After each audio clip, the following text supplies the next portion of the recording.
नमस्कार दोस्तों, आज हम इतिहास की पहली क्लास का रिवीजन करेंगे।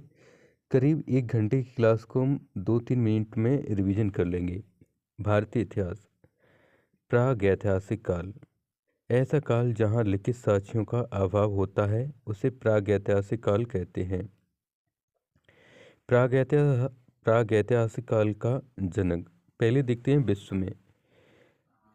जर्गेनस थॉमसन ने कुछ पुरानी वस्तुओं का अध्ययन करके इस काल के विषय में पहली बार बताया। इसके अलावा और भी हैं जॉन लुबाक और लार्टेंट।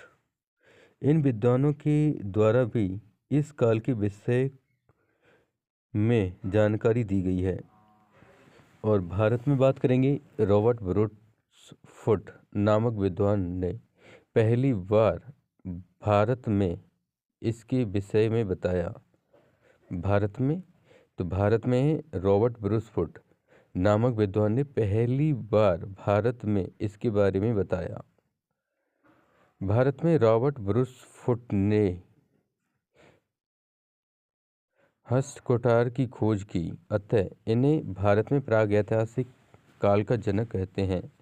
प्रागैतिहासिक काल का विभाजन मुख्यतः 2 भागों में किया गया है। पहला है पाषाण काल और दूसरा है ताम्रपाषाण काल। पाषाण काल का नामकरण पहली बार जर्गेनस थॉमसन ने इस काल का नाम पाषाण काल दिया। इस काल की जानकारी का सबसे बड़ा स्रोत पत्थर के उपकरण थे, इसलिए इसे पाषाण काल कहा गया। भारत में सर्वप्रथम मानव के साक्ष्य मध्य प्रदेश की नर्मदा घाटी से मिले हैं। विश्व में सबसे पहले अफ्रीका महाद्वीप से मानव के साक्ष्य मिले हैं। अब देखते हैं पाषाण काल का विभाजन। पाषाण काल का विभाजन 3 भागों में हुआ है। पहला पुरापाषाण काल, दूसरा मध्यपाषाण काल, तीसरा नवपाषाण काल। पशुपालन का पहला प्रमाण आदमगढ़ एमपी से मिला है। सबसे ज़्यादा हड्डी के उपकरण कहाँ से मिले हैं? तो चिरान बिहार से मिले हैं। भारत में कृषि का पहला प्रमाण कहाँ से मिला है? लहोरादेव यूपी से।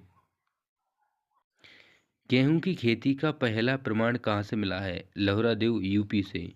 चावल की खेती का पहला प्रमाण कहाँ से मिला है? कोल्ड हवा प्रयागराज से। तो दोस्तों ये हुआ पहली क्लास का रिवीजन। दोस्तों ये रिवीजन है और यहाँ से आप हर एग्ज़ाम को टारगेट कर सकते हैं। Thank you so much.